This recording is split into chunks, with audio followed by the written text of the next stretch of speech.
Hola, qué bueno que nos estás viendo. Suscríbete a nuestro canal de YouTube de Comunión de Vida para acceder a nuestra biblioteca con recursos de estudios bíblicos y sermones que van a ser de edificación a tu vida. Y no olvides de compartirlo con tus familiares y amigos.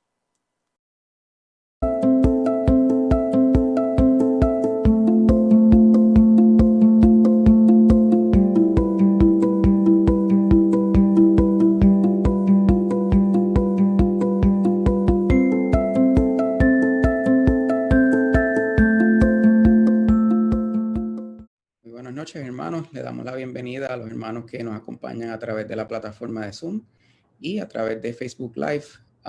Le damos la bienvenida al estudio de grupo comunitario de nuestra familia, la familia Mercado, parte de la Iglesia Hispana Comunión de Vida en el área de Lake Norman, North Carolina. En esta noche vamos a seguir con el estudio que habíamos estado brindando en las últimas dos sesiones, titulado Porque es lógico creer en Cristo. Le voy a pedir a mi esposa Yajaira que nos dirija en oración para comenzar. Amén. Señor Padre Santo y Padre bueno, te damos las gracias, Señor, porque tú provees los medios para que podamos continuar, Señor, juntos en armonía, en coinonía, compartiendo los unos con los otros el poder de tu hermosa palabra, Señor. Te pedimos que en esta noche tú abras nuestros corazones y nuestras mentes y que nos des sabiduría y entendimiento de lo alto para que podamos aprovechar tu palabra y ponerla por obra, Señor, para que podamos ser hacedores de tu palabra y no solamente oidores, Señor. Nos encomendamos a ti en el poderoso nombre de tu Hijo amado Jesús, Señor. Amén y amén. Amén. Bueno, vamos a comenzar a compartir el contenido. Es la tercera parte del estudio Porque es lógico creer en Cristo. El estudio está basado en un estudio bíblico titulado Why Does It Make Sense to Believe in Christ? De Kurt Tehan, y es parte del ministerio RBC. Comenzamos con un breve resumen de las últimas dos sesiones, donde comenzamos por definir lo que era la lógica. Y definimos la lógica como el método o razonamiento en el que las ideas o sucesión de los hechos se manifiestan o desarrollan de forma coherente y sin que haya contradicciones entre ellas.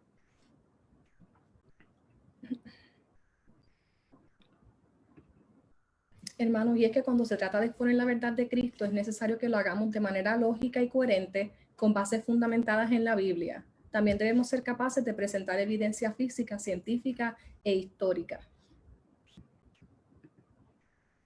También estuvimos hablando en lo que nosotros como cristianos creemos. Y es que creemos que las Escrituras y Cristo van de la mano cuando aceptamos lo que la Biblia nos dice desde Génesis hasta Apocalipsis. Creemos firmemente que es el registro de lo que Dios ha dicho y que es un documento que habla con precisión por Dios.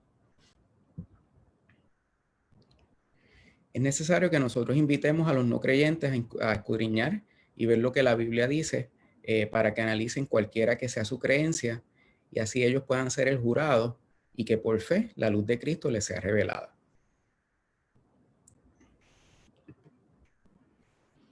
¿Y cómo explicamos lo que creemos? Para poder contestar eso, hay que contestar también unas preguntas existenciales. Y estas son, ¿de dónde venimos? Y eso se encuentra en Génesis 1, del 1 al 2. ¿De dónde vino el mal? Se encuentra en Génesis 3. ¿Por qué buscamos respuestas bíblicas religiosas? Lo podemos encontrar en 2 de Corintios 4, 6. Y finalmente, ¿cuál es el propósito de la vida? Que está en 2 de Timoteo 1, 9. También estuvimos hablando sobre cómo nosotros podemos comprobar la confiabilidad de la Biblia. Y hubieron una serie de métodos, ¿no? Hablamos de lo que era la evidencia arqueológica, hablamos sobre cuándo fueron escritos los evangelios, si se habían cumplido las profecías bíblicas, si la Biblia es un todo, y por qué es la Biblia tan coherente y confiable. Y dimos una serie de ejemplos sobre las diferentes evidencias arqueológicas. Hicimos una comparación de los textos del Antiguo Testamento y vimos en dónde se cumplían las profecías del Antiguo Testamento en el Nuevo Testamento. También estuvimos hablando pues, sobre el mensaje coherente de la Biblia, que es un mensaje coherente de principio a fin y nos enseña cómo Dios ha obrado el plan de salvación. Y finalmente, ¿Por qué la Biblia es tan coherente y confiable? Porque Dios usó hombres y sus personalidades para revelar su verdad, y es por eso que es tan coherente y confiable de principio a fin. Y les exhortamos a buscar a través del canal de YouTube de Comunión de Vida el estudio anterior, donde pues pueden encontrar más en detalle estos temas pues, que hemos presentado como introducción. Entonces, en la noche de hoy nosotros vamos a presentar el tema sobre un líder creíble y vamos a estar hablando del liderazgo de Jesús. Un líder creíble. Un líder se define según la Real Academia Española como una persona que encabeza y dirige un grupo o movimiento social, político, religioso, entre otras cosas. También es una persona o entidad que va a la cabeza entre los de su clase o semejantes. Y es que un líder es alguien que tiene la capacidad de mover masas. Durante los tiempos hemos tenido diferentes líderes que se han levantado, tanto arremetiendo contra la humanidad, tal como lo hizo Hitler, o líderes que se mueven para el bien de la humanidad, como fue Martin Luther King. A continuación vamos a ver algunas de las más importantes características de un buen líder. Guía con el ejemplo. Un buen líder actúa con acciones y no solo habla. Un buen líder también es humilde, comparte el centro de atención y se siente cómodo dándole el crédito a otros cuando es necesario. Se comunica efectivamente. Se asegura de ser escuchado y entendido, pero también sabe la importancia de escuchar a los demás. Un buen líder también es productivo, sabe administrar bien su tiempo y el de los demás sin micromanejar. Conoce sus límites, establece límites y está atento a ellos, creando expectativas realistas y evitando así confusiones. Es emocionalmente consciente, es sensible a los diferentes puntos de vista. Y nunca deja de mejorar. Está constantemente aprendiendo y buscando desarrollar nuevas habilidades y también da espacio para nuevas ideas y posibilidades. Estos son solamente 7 puntos más importantes que pudimos encontrar que para mí son cualidades que toda persona debería de anhelar en una persona que está siguiendo. Y no debemos perder de vista que nosotros como cristianos debemos también ejecutar este tipo de características, porque al final del día nuestro trabajo es llevar la palabra de Cristo a todo el mundo. Y por ende somos vistos como un foco de liderazgo en muchas de nuestras ocasiones y nuestras circunstancias. Correcto, como dice mi esposa, pues cada uno de nosotros, pues sí, tenemos un liderazgo al que seguimos. En nuestras iglesias, pues tenemos diferentes ministros, tenemos a nuestros pastores, pero tenemos que recordar que hay personas que tal vez no conocen a Cristo y que nos ven a nosotros como líderes. Y ahí nosotros pues tenemos que asimilar esas características y poder demostrarlas también, porque a través de nuestro ejemplo, estas personas pues pueden llegar a los pies de Cristo y nosotros poder ser un buen ejemplo y un buen testimonio para ellos. Y no queremos adentrarnos a Jesús como líder sin antes ver algunos ejemplos, tanto uno positivo como uno negativo. Y vemos aquí, vamos a hablar acerca de Jim Jones. En 1977, en un pueblo de California, Jim Jones se autoproclamó Mesías y movió a todos sus seguidores a trasladarse a vivir en Guyana a una vivienda colectiva que le pertenecía. El 18 de noviembre de 1978, ordenó a todos los que estaban en dicha vivienda tomar un ponche que contenía cianuro. Ese día, tristemente, murieron 913 personas, incluyendo 276 niños. Y es que, hermanos, cuando nosotros vemos los informes acerca de lo que aconteció con Jim Jones y sus seguidores, muchos de ellos lo describían como un buen hombre, un hombre carismático, amable y amoroso. Pero cuando un líder está en busca de aceptación y de ganancias, usualmente termina en ruina o tragedia. Las personas andan buscando quién puede llenar el vacío que hay en sus corazones, sin tener que perder los placeres que este mundo ofrece. Y eso lo que da es cabida a que las personas solo buscan el favor, la aceptación y la admiración de los demás para su propia ganancia personal o económica. Y recordemos que en el primer estudio que dimos estuvimos hablando acerca de ese vacío que tiene el hombre en su corazón, vacío que solamente puede ser llenado por Cristo. Y es importante que nosotros como líderes estemos conscientes de que en el mundo existen personas constantemente buscando llenar ese sentir de vacío, de soledad que tienen en sus corazones. Y es nuestro deber como cristianos enseñarles que el único que puede llenar ese espacio es Cristo. Amén. Otro de los líderes que vemos a través del tiempo es Mohandas Gandhi. Y Gandhi fue un líder de un movimiento no violento en India que abogaba por los derechos civiles. Fue considerado uno de los más importantes líderes políticos y religiosos del siglo XX. Su estilo de vida y forma de ser pacífico ganó aprobación con mucha gente, llevándolo a ser uno de los hombres más importantes y conocidos. Pero hay una cita de la autobiografía de Gandhi que revela pues, más sobre su carácter, ¿no? Y él dijo que podría aceptar a Jesús como mártir, la personificación del sacrificio y como maestro divino, pero no como el hombre más perfecto que haya nacido. Su muerte en la cruz fue un gran ejemplo para el mundo, pero que haya algo de misterioso o de virtud milagrosa en la misma, mi corazón no podría aceptarlo. Nuevamente, esto es una cita de Gandhi.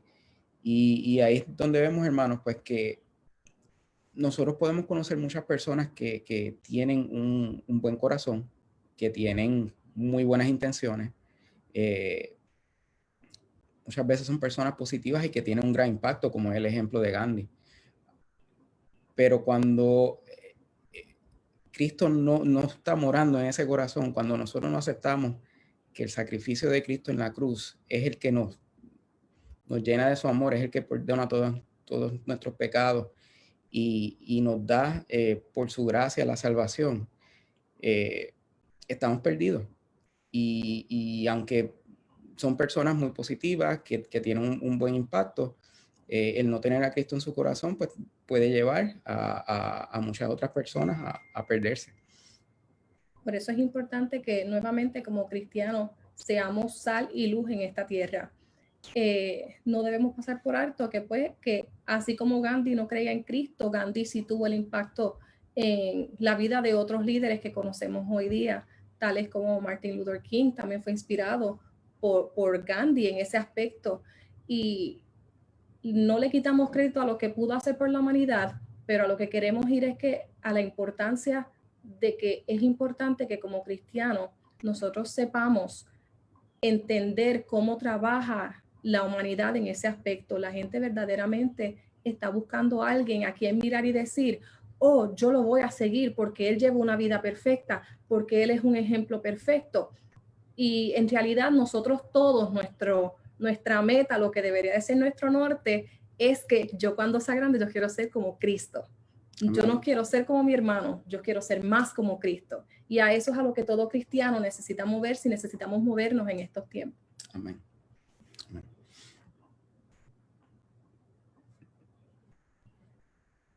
¿Qué dice la gente de Jesús? La mayoría de la gente, incluso si no está dispuesto a reconocerlo como hijo de Dios, diría que Jesús era un gran maestro moral. El mensaje de Jesús fue su afirmación de que era el Hijo de Dios que se encarnó para ser nuestro Salvador. Independientemente de lo que la gente crea, a continuación vamos a ver ejemplos de la Biblia que respaldan la afirmación del mensaje de Jesús. Y está en Lucas 9, del 18 al 20. Y lee como sigue. Aconteció que mientras Jesús oraba aparte, estaban con él los discípulos y les preguntó diciendo, ¿quién dice la gente que soy yo? Ellos respondieron, unos Juan el Bautista, otros Elías y otros que algún profeta de los antiguos ha resucitado. Él les dijo, ¿y vosotros quién decís que soy? Entonces respondiendo Pedro dijo, el Cristo de Dios.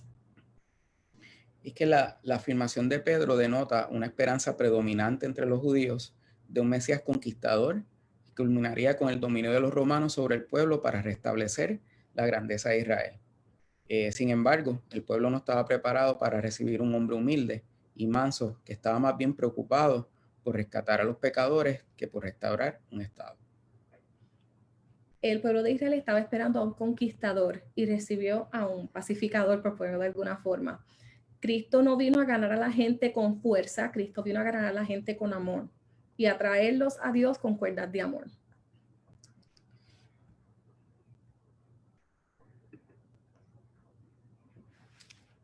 La Biblia también nos relata que Jesús atrajo seguidores con lo que dijo e hizo.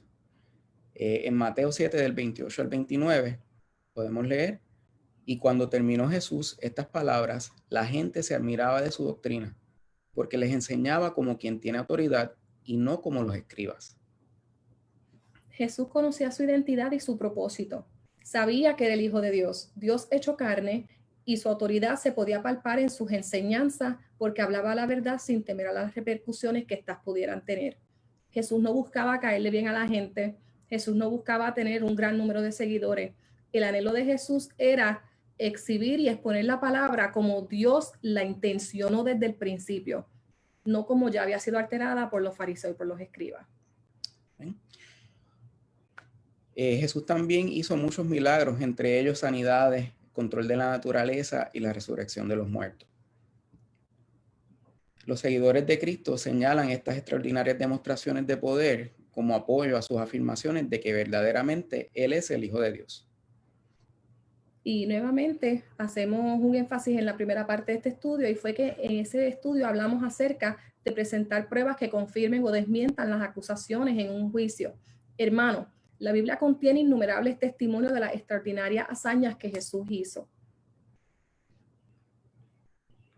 Y nuevamente el propósito del estudio es que nosotros podamos exponer diferentes evidencias de por qué es lógico creer en Cristo. Y pues el llamado es no tan solo a aquellos que creen, a los cristianos creyentes, sino a aquellas personas que no conocen la palabra o que están en duda, a que puedan escuchar el caso y entonces puedan llegar a su propia determinación. ¿Por qué murió Cristo? Los biógrafos de Jesús nos dan las razones de su ejecución. Veamos lo que dice Mateo 20, 28. Como el Hijo del Hombre no vino para ser servido, sino para servir y para dar su vida en rescate por muchos. Jesús fue humilde en todo lo que hacía y no tomaba el ser igual a Dios como excusa para someter a los demás a él, sino que sirvió humildemente. Su vida también fue dada como sacrificio por nosotros. En Romanos 3:23 leemos: por cuanto todos pecaron y están destituidos de la gloria de Dios. Y es que su sacrificio fue necesario porque todos hemos pecado y hemos violado las leyes morales de Dios, tanto en obra como de pensamiento. Dios, siendo santo y justo, no podía ignorar nuestro pecado. Pero Dios intervino en la historia para rescatarnos del juicio seguro y redimirnos mediante la sangre de Cristo. Jesús, el Hijo de Dios, se hizo hombre para poder, como Dios hombre, llevar la pena por nuestro pecado. Y en Hebreos 10:10 vemos: en esa voluntad somos santificados mediante la ofrenda del cuerpo de Jesucristo, hecha una vez y para siempre. Él hizo por nosotros lo que nosotros no podíamos hacer por nosotros mismos. Y es que nos rescató de la muerte eterna por medio de Jesucristo. Resucitó Jesús de entre los muertos. Y hermanos, es que la realidad central de lo que nosotros creemos está validada en la resurrección de Cristo. Cuando vamos a 1 Corintios 15, del 17 al 19, leemos: y si Cristo no resucitó, vuestra fe es vana, aún estáis en vuestros pecados. Entonces también los que durmieron en Cristo perecieron. Si en esta vida solamente esperamos en Cristo, somos los más dignos de conmiseración de todos los hombres. Conmiserar es sinónimo con desdichado. Por ende, si no creemos en la resurrección de Cristo, no tendríamos esperanza para un mejor futuro y por lo tanto seríamos los hombres más desdichados. Pablo creía que Jesús resucitó y expuso que de hecho cientos de personas vieron a Cristo resucitado. Y eso lo podemos ver en 1 Corintios 15, versículos del 5 al 8. Los evangelios nos hablan acerca de lo impactados que quedaron los seguidores de Jesús con su resurrección. Esto a pesar de que ya él mismo les había dicho de antemano que esas cosas acontecerían. Y vale mencionar especialmente a Tomás. Tomás no estaba presente cuando Cristo se les aparecía a los discípulos. Y cuando estos se lo mencionaron, Tomás se negó a creerle hasta que él mismo viera las manos y palpara el costado de Jesús. Eso lo podemos leer en Juan 20:25. Una semana más tarde, estaban todos los discípulos en el aposento cuando se les presentó Jesús y le pidió a Tomás que lo tocase, así como el mismo Tomás le había dicho a los discípulos. De aquí sacamos una importante lección, que Tomás no creyó sin antes ver y tocar las heridas de Jesús. Y ahí Jesús hace mención de que serán bienaventurados los que creyeron sin ver, en Juan 20:29. Y es ahí la importancia de la fe en la vida del creyente. Y hoy día hay muchas personas, así como Tomás, que se niegan a querer creer porque no le ven. Pero el viento existe, no lo vemos, pero lo sentimos. Igualmente pasa con el Espíritu Santo, igualmente pasa en nuestras vidas como cristianos.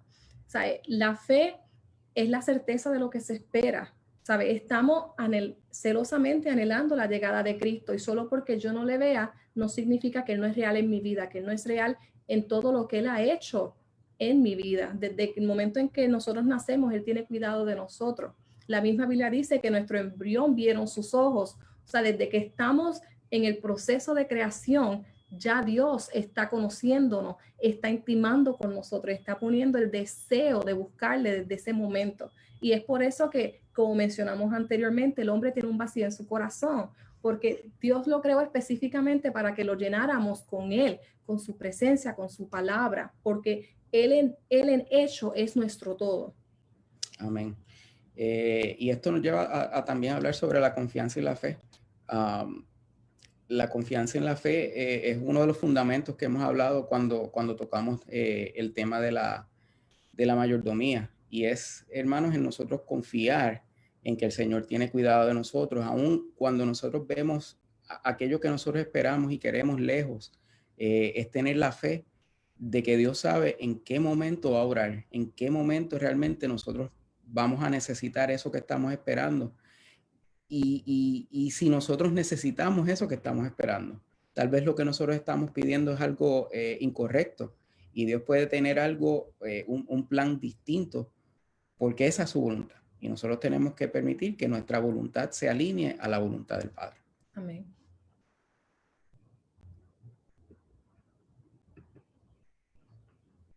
Una evidencia muy importante de la resurrección es la tumba vacía. Los enemigos de Cristo no pudieron producir un cuerpo para callar las afirmaciones que declaraban a un Cristo resucitado. Tampoco es lógico creer que los seguidores de Jesús hayan robado su cuerpo para luego pasar el resto de sus vidas dedicándose a proclamar a un Señor resucitado. Imagínense la cantidad de trabajo que tiene que dar cuadrar el testimonio de miles y millones, pues posiblemente millones de personas, para que todos tengan una misma historia, que sea coherente, que nada falle entre cada uno de ellos. Eso suena como misión imposible, y sería de hecho imposible poder cuadrar tantos testimonios a una sola verdad. Por eso es que nos tenemos que hacer la pausa, y este es el momento del estudio donde entra en hecho el juego de la evidencia en un caso en un tribunal. Este es una exposición. Ahora mismo podemos presentarle los dos puntos. La Biblia nos dice que hubieron miles de personas que testificaron a un Cristo resucitado. El no creyente te va a decir, los discípulos se llevó el cuerpo, lo escondieron, pero nuestra lógica, ¿qué nos va a decir? Realmente es lógico pensar que miles y miles de personas tuvieron todos la audacia y la misma concordancia en una historia para que aún hasta estos días la gente siga pensando en eso. ¿Sabe? Vamos a usar nuestro sentido común y entender, hermano, es difícil mantener una sola historia en dos testigos que estuvieron a la par en un crimen. Imagínense en miles de personas.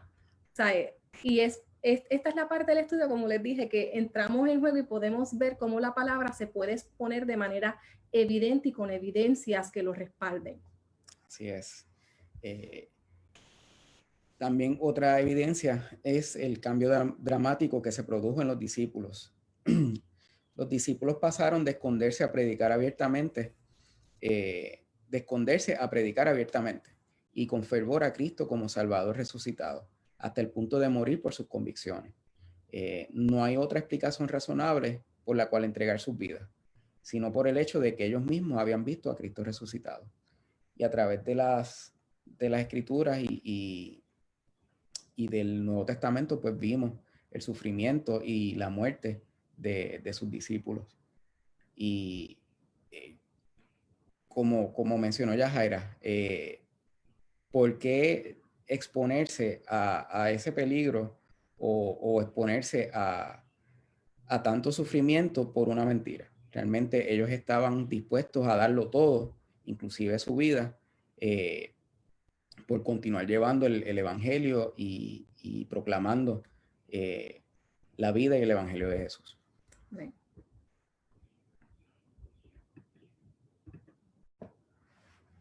¿Cuáles son nuestras opciones? Pues habrá quienes cuestionen la tumba vacía. Y vamos a ver unas preguntas que estos pueden posar. Una de ellas es, ¿pudo haber sido Cristo un farsante engañoso? Otra de ellas es, ¿pudo haber estado tratando de ganar seguidores? Quien no acepte la resurrección como verdad concluye que Cristo era un farsante, demente y que sus discípulos iniciaron el fraude más grande de la historia. Piénselo, si era un farsante, evidentemente no tuvo mucho éxito. Si medimos el éxito por el poder y las ganancias económicas. ¿A qué me refiero? Cristo no poseyó un puesto de liderazgo político en sus tiempos y ha sido más que evidenciado que tampoco vivía con lujos. Es más, no tenía dónde ser enterrado.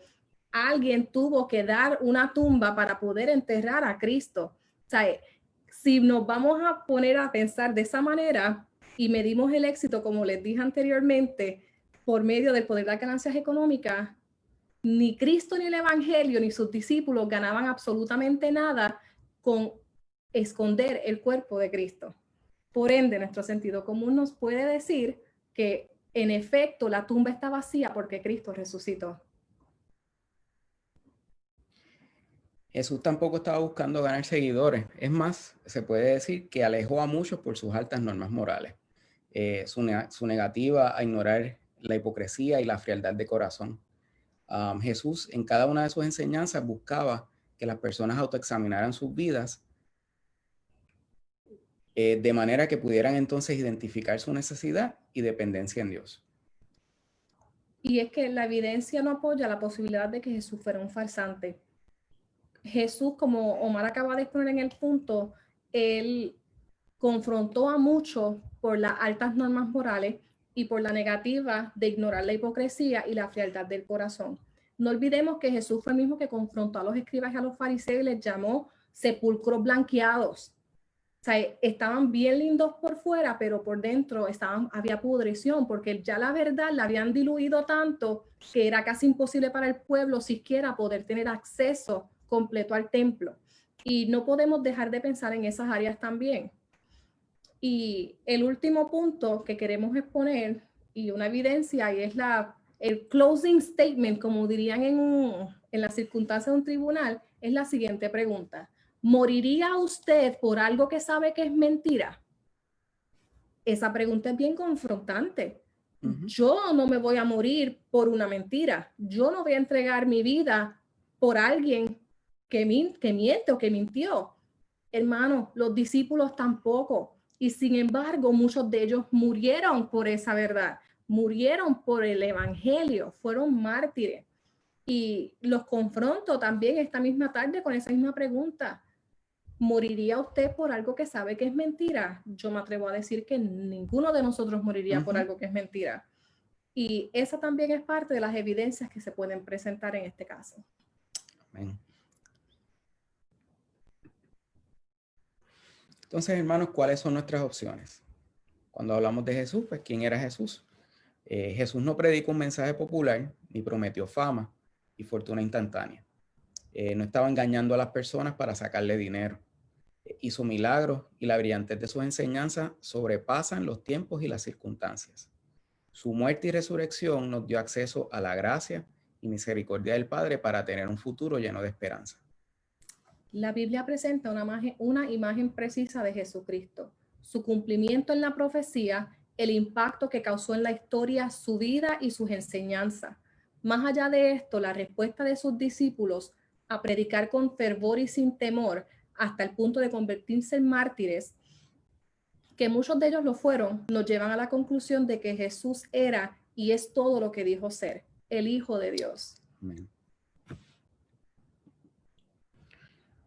Entonces, hermanos, esto nos lleva a nuestra conclusión de que Jesús fue un líder creíble.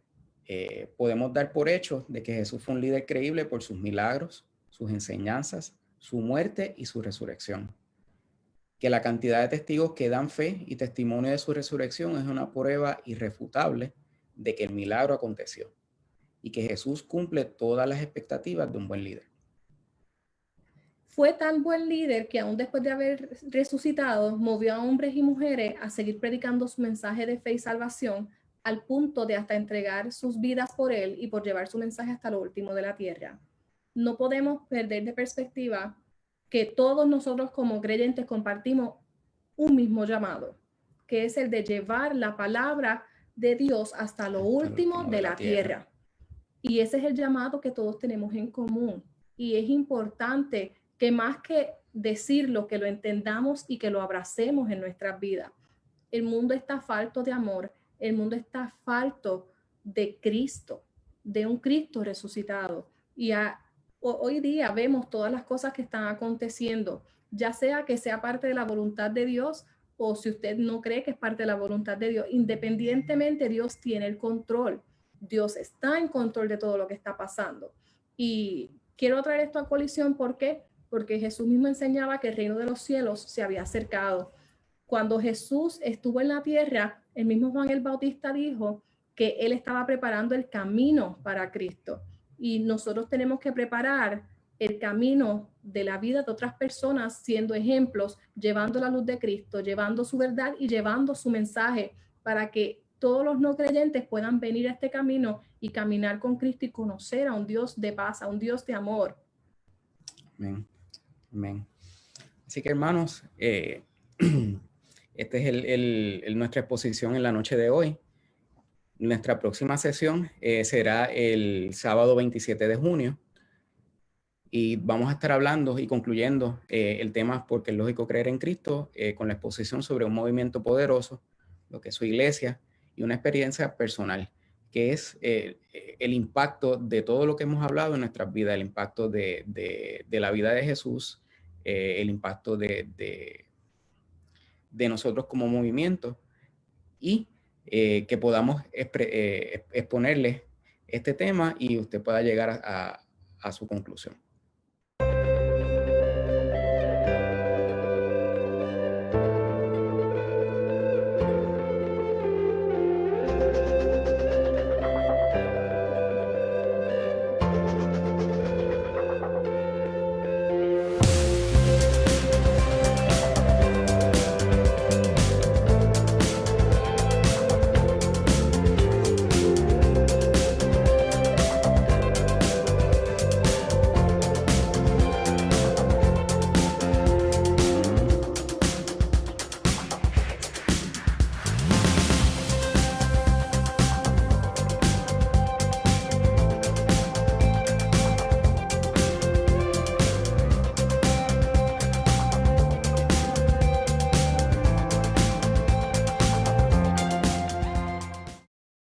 Hola, qué bueno que nos estás viendo. Suscríbete a nuestro canal de YouTube de Comunión de Vida para acceder a nuestra biblioteca con recursos de estudios bíblicos y sermones que van a ser de edificación a tu vida. Y no olvides de compartirlo con tus familiares y amigos.